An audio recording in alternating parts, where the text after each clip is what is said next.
तो हेलो दोस्तों, आज बहुत दिनों के बाद मैं पहला चैप्टर जो है बिल्डिंग मटेरियल्स का वो भी डिस्कस करेंगे हम लोग। तो पहला चैप्टर क्या बोलता है? Principal properties of building materials. तो इसमें हम लोग क्या देखेंगे?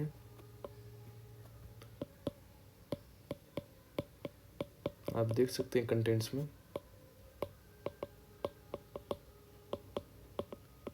ठीक है, इसमें हम लोग देखेंगे पहले इंट्रो, फिर फिजिकल प्रॉपर्टीज़, फिर मैकेनिकल प्रॉपर्टीज़, फिर कैरेक्टरिस्टिक बिहेवियर अंडर स्ट्रेस,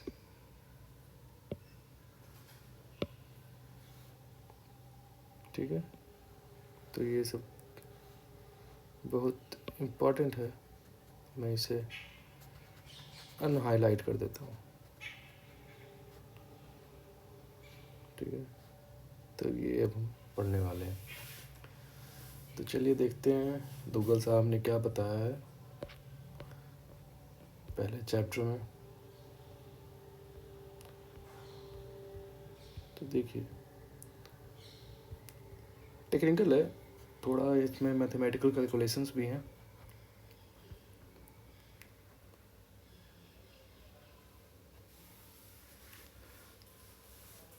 तो अब इन्होंने इंट्रोडक्शन में बताया है कि जो बिल्डिंग मटेरियल उसका बहुत इम्पोर्टेंट रोल है आज मॉडर्न एज टेक्नोलॉजी में।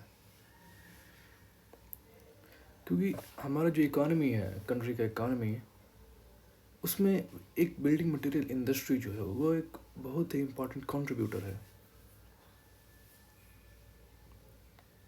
ठीक है,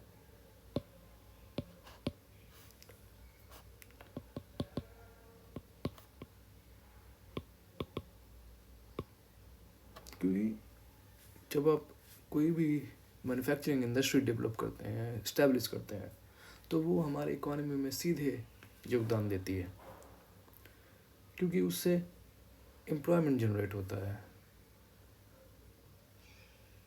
अभी तक हमारी इकोनॉमी में क्या हो रहा था कि सर्विस सेक्टर ज़्यादा प्रोमिनेंट था। ठीक है, यहाँ ये बात है कि सर्विस सेक्टर के ज़्यादा प्रोमिनेंट होने पे जीडीपी ग्रोथ रेट जो है वो बढ़ती है ऑब्वियसली, बट अगर जब तक आपका मैन्युफैक्चरिंग सेक्टर स्ट्रांग नहीं है तब तक आप लीप नहीं ले सकते अपने इकॉनमी में। वो आपके इकॉनमी का बेस होता है। जब आप चीज़ें बना रहे हैं, चीज़ें प्रोसेस कर रहे हैं, उसका वैल्यू एडिशन कर रहे हैं, उसी से मनी का जो मेकिंग प्रोसीजर है वो चीज़ों के वैल्यू एडिशन से ही होता है।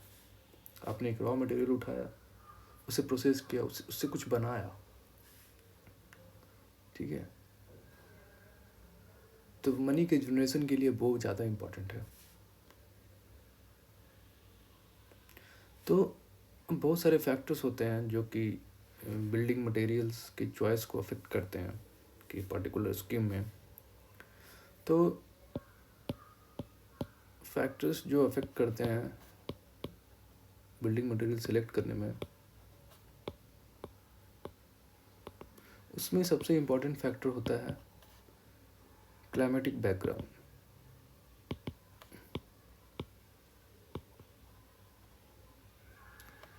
पर्टिकुलर क्लाइमेटिक रीजन में पर्टिकुलर टाइप के ही बिल्डिंग मटेरियल ज़्यादा सूट करते हैं।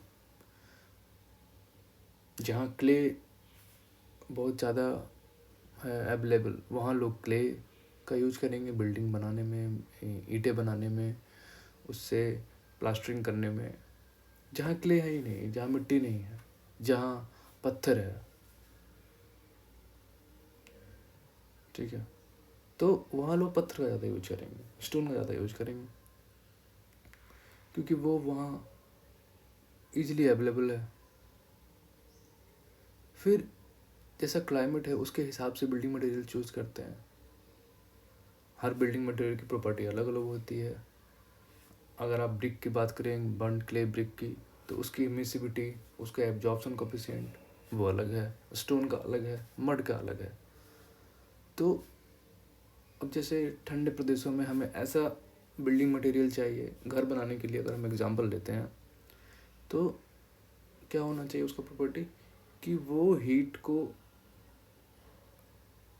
ट्रांसफ़र में मदद करे, लेकिन हीट ट्रांसफ़र इतना रैपिडली नहीं हो। एक बार जो हीट अंदर आ गया तो वो धीरे धीरे धीरे रिलीज हो, जितना धीरे रिलीज हो उतना अच्छा है ठंडे जगहों के लिए। ठीक है, भले ही वो हीट एब्जॉर्ब धीरे करे, लेकिन एक बार एब्जॉर्ब होने के बाद वो हीट को बाहरी इन्वायरमेंट में, आउट इन्वायरमेंट में धीरे धीरे छोड़े। ठीक है, इसलिए आप देखेंगे कि पहाड़ी, खासकर जो नॉर्थ इंडिया के हिली रीजन्स है, वहाँ बिल्डिंग्स का एक अलग डिज़ाइन है, वो अलग मटेरियल से बनाए जाते हैं और उनकी इमिसिबिलिटी, उनकी थर्मल एब्जॉर्प्शन कैपेसिटी सब अलग अलग होती है। वहीं अगर आप गर्म प्रदेशों में जाएँ, जैसे साउथ इंडिया के बिल्डिंग्स अगर देखें तो उनका जो वॉल कंस्ट्रक्शन में जो यूज होता है बिल्डिंग मटेरियल वो अलग होता है।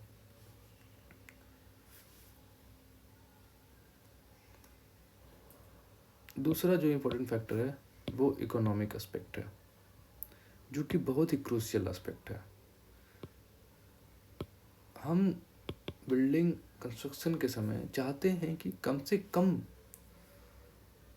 खर्चे में हमें ऑप्टिमम यूटिलाइजेशन हो जाए, मतलब जो हम चाहते हैं, जैसा जैसा हमारा प्लान है उस हिसाब से हमें बिल्डिंग मटेरियल मिल जाए कम से कम खर्चे में। तो जैसे जैसे इंडस्ट्रियलाइजेशन बढ़ रही है, मैकेनिकल टूल्स और प्लांट्स नए नए आ रहे हैं, तो उससे क्या हो रहा है कि ये भी मटेरियल के चॉइस को अफेक्ट कर रही है।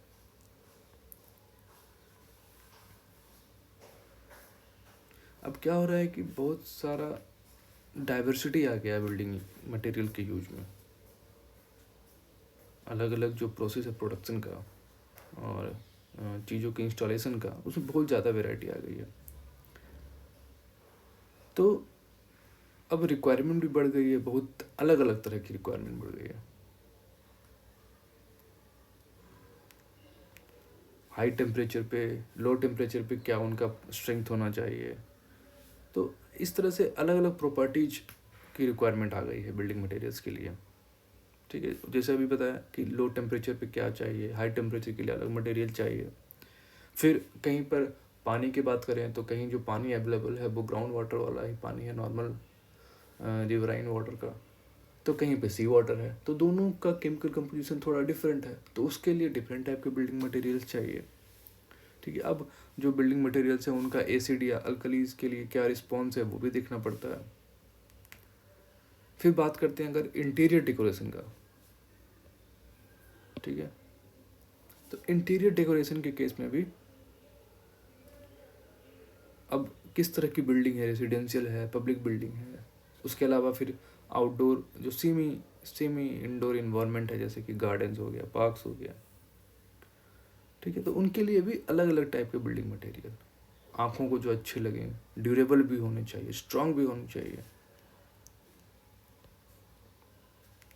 तो ये जो स्पेसिफिक प्रॉपर्टीज़ हैं बिल्डिंग मटेरियल के, वो एज बेसिस काम करते हैं ताकि उनको हम अलग अलग ग्रुप में बांट सकें।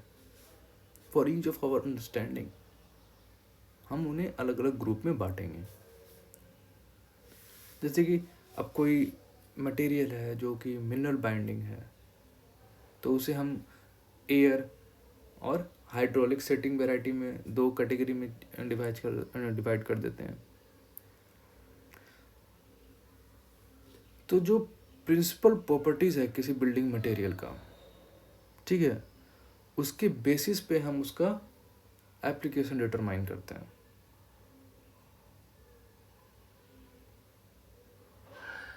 ठीक है, कि अगर इसकी प्रॉपर्टी ये है, ये ऐसे केमिकल्स के साथ इस तरह से रिएक्ट कर रही है, उसी बेसिस पे हम उसका यूज डिसाइड करेंगे। तो इससे ये कंफर्म होता है कि हमें कॉम्प्रिहेंसिव नॉलेज चाहिए बिल्डिंग मटेरियल्स की, ठीक है।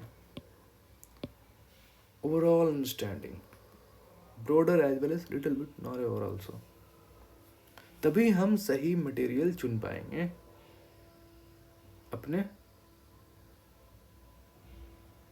स्पेसिफिक रिक्वायरमेंट के लिए।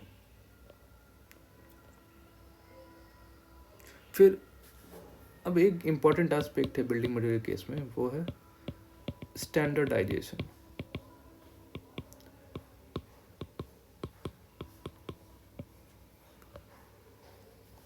हर बिल्डिंग मटेरियल का एक स्टैंडर्ड फिक्स करना होगा ताकि उसकी क्वालिटी ज़्यादा वेरी ना करे, क्योंकि बिल्डिंग मटेरियल्स को हम एक जगह से दूसरी जगह भेजते हैं और अगर उनकी क्वालिटी में बहुत डिफरेंस आ जाए तो जो डिज़ायर्ड हमारा आउटकम है वो नहीं मिल पाएगा, ठीक है। तो हम एक स्टैंडर्ड सेट करते हैं कि हाँ, इस मटेरियल का मैन्युफैक्चरिंग इस स्पेसिफिक स्टैंडर्ड लेवल से नीचे ना हो। अब स्टैंडर्डाइजेशन सिर्फ इस चीज़ के इस फैक्टर पर लिमिटेड नहीं है, क्योंकि हर बार जब स्टैंडर्ड रिवाइज होता है तो प्रोडक्ट के लिए एक हायर रिक्वायरमेंट फिक्स कर दिया जाता है पहले वाले से, और ये एक्सपेक्ट किया जाता है कि जो इंडस्ट्री है वो इन स्टैंडर्ड्स और जो इम्प्रूव्ड प्रोडक्शन टेक्निक्स हैं उसको अप्लाई करे, ठीक है। तो इससे क्या होता है कि जो बिल्डिंग मटेरियल इंडस्ट्री है उसकी क्वांटिटी भी बढ़ती है और उसकी क्वालिटी में भी इम्प्रूवमेंट होता है। तो टारगेट होता है एक बेहतरीन मटेरियल अचीव करने का, जिससे कि ज़्यादा इफ़िशियंसी आती है बिल्डिंग कंस्ट्रक्शन में, उसके प्रोडक्ट्स में ज़्यादा इफ़िशियंसी आती है, ठीक है। इफ़िशियंसी इससे बढ़ती है, क्वालिटी एंड क्वांटिटी।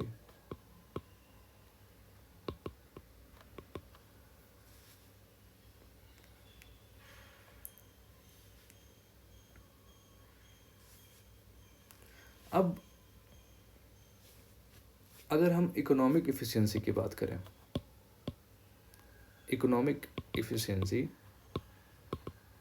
तो इकोनॉमिक इफ़िशियंसी भी अचीव करने के लिए ये ज़रूरी है कि हम कंपेयर करें। क्या कंपेयर करें? Performance of similar kind of materials,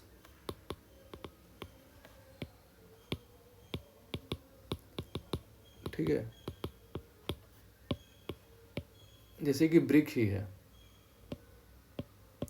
तो ब्रिक में बर्न्ड क्ले ब्रिक्स आ सकते हैं,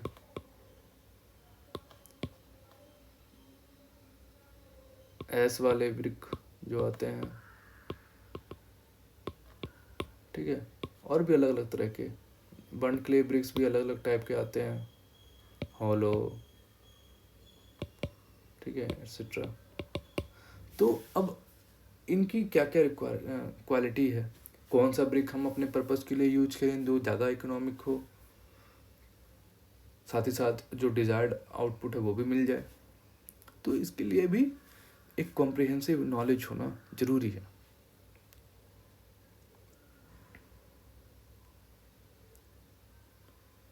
फिर अगर हम क्वालिटी मेंटेन कर रहे हैं बिल्डिंग मटेरियल्स का, तो जो एक्सपेंडिचर आता है इंस्टॉलेशन में वो कम हो सकता है, या फिर फर्दर जो मेंटेनेंस है वो भी कम हो सकता है। तो इसलिए एक स्पेशल टाइप के हमें स्पेशलिस्ट चाहिए, जैसे कि building economists, building industry economist, building industry economists, ये बताते हैं कि कैसे हम इकोनॉमिक एफिशिएंसी अचीव करें, सिमिलर काइंड ऑफ मटेरियल्स का परफॉर्मेंस कंपेयर करते हैं ये तो बताते हैं कि कौन सा मटेरियल हम यूज करें ताकि कम से कम खर्चे में हम डिजायर्ड आउटपुट अचीव कर सकें, ताकि बिल्डिंग और installation optimum engineering, economic performance और एफिशिएंसी के साथ बनाई जा सके। तो एक बिल्डिंग इंडस्ट्री इकोनॉमिस्ट का बहुत ही इम्पोर्टेंट रोल होता है बिल्डिंग इंडस्ट्री में, और इसके अलावा इसके साथ साथ बिल्डिंग मटेरियल के मैन्युफैक्चरिंग में। तो आज हमने इंट्रोडक्शन देखा कि हाँ, हमें बिल्डिंग मटेरियल्स के क्या क्या एस्पेक्ट होते हैं, कैसे उसे डिसाइड किया जाता है, ठीक है, क्या क्या फैक्टर्स उसके डिसाइडिंग फैक्टर्स है कि हाँ कौन सा बिल्डिंग मटेरियल कहाँ यूज करना है। फिर हमने देखा कि स्टैंडर्डाइजेशन क्या होता है और उसका क्या इम्पोर्टेंस है, ठीक है। तो नेक्स्ट लेक्चर में हम देखेंगे फिजिकल प्रॉपर्टीज,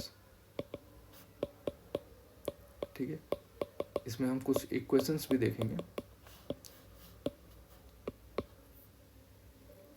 ठीक है। किसी होमोजेनियस मटेरियल का डेंसिटी कैसे निकालें, अलग अलग डेंसिटी, जैसे यहाँ पे आप देख रहे हैं नॉर्मल डेंसिटी,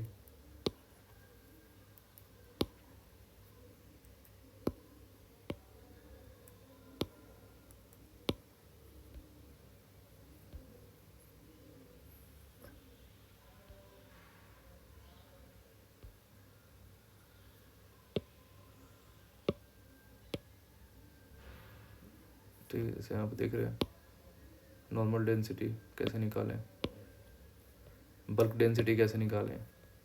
अब अलग अलग मटेरियल्स जो हैं उनकी क्या डेंसिटी है, ये इम्पोर्टेंट है। फिर कुछ फार्मूलाज हैं, उसको हम समझेंगे कि कौन कौन से उस फार्मूला में उसके एलिमेंट्स हैं, तो कैसे किसी का डेंसिटी निकलता है। तो इसे जानना इसलिए ज़रूरी है क्योंकि जब हम मटेरियल डिसाइड कर रहे हैं तो हाँ, और हमारा जो टारगेट है, ठीक है, वो हम सही से अप्लाई कर सकें। डेंसिटी इंडेक्स देखेंगे, स्पेसिफिक वेट देखेंगे, स्पेसिफिक ग्रेविटी, फिर ट्रू और एब्सोल्यूट स्पेसिफिक ग्रेविटी। तो अलग अलग टाइप के ये जो कुछ इक्वेशंस हैं, फार्मूलेज हैं। पोरोसिटी देखेंगे, वर्ड रेशियो समझेंगे क्या है पोरोसिटी, फिर हाइग्रोस्कोपिसिटी, ये सब कुछ इंपॉर्टेंट टर्म्स हैं। वाटर एब्जॉर्प्शन, उसके अलावा weathering resistance, water permeability, frost resistance, heat conductivity, thermal capacity, fire resistance, refractoriness, तो ये सब समझेंगे हम। केमिकल रेजिस्टेंस, ड्यूरेबिलिटी, तो इतना ये जो टर्म्स है ये हम समझेंगे अगले लेक्चर में। फिर उसके बाद के लेक्चर में हम देखेंगे मैकेनिकल प्रॉपर्टीज़, ठीक है। तो इस हिसाब से आप आगे की चीज़ें भी पढ़ सकते हैं ताकि जो मैं हम डिस्कशन करें तो उसमें बाकी चीज़ें रिफ्रेश हो जाएं, ठीक है। और मैं ये एक्सपेक्ट करूँगा कि आप इस बुक को ज़रूर पढ़िए एक बार, क्योंकि पढ़ने से जो अंडरस्टैंडिंग डेवलप होगी उसका कोई कंपैरिजन नहीं। चाहे कोई कितना भी लेक्चर ले ले, कितना भी समझा दे, वो एक आपके समझने में आसानी हो सकती है उससे, लेकिन पढ़ने के बाद ही आप उसे कहेंगे कि हाँ भाई अब मैंने इसे समझ लिया, ठीक है। तो आप एक बार पढ़कर ज़रूर डिस्कस करें, पढ़कर आए, हम लोग डिस्कस करेंगे बाकी चीज़ें, ठीक है। धन्यवाद आज के लिए।